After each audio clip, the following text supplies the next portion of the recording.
All right, so Tropical Depression 2, kind of an update here for you. The update is there is no update as of 5 o'clock, so we'll expect another at 8. Perhaps we have a tropical storm at that point. Either way, impacts for us do not change as forecast cone continues to pull it west, perhaps impacting Louisiana and then ultimately into Texas as we get into Thursday, Friday, Saturday. It's a slow go, though. Look at this movement northwest at 3 miles an hour, so kind of that painful process for our friends, family, loved ones who may be in those Gulf states. It's just kind of a waiting game at this point with tropical storm watches now in place. That does include parts of the panhandle of Florida from Sopchoppy all the way extending through to New Orleans with mainly a water type of scenario here. Not overly impressed with the potential winds as it moves towards that Louisiana area, but certainly could see up 1 to 3 feet potential surge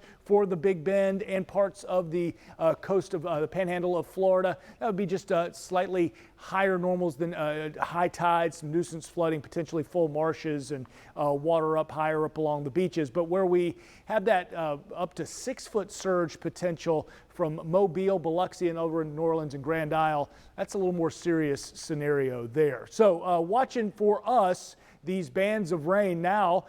We do have a severe thunderstorm warning in place for parts of Brantley County and into Pierce County right now. So we're seeing some strong gusty winds with this cluster of thunderstorms. Very similar to what we saw in parts of St. John's Clay and Duval earlier. These are fast movers though. So take kind of comfort in, take your shelter in Brantley County right now and parts of the Pierce County kind of on the eastern edges of it.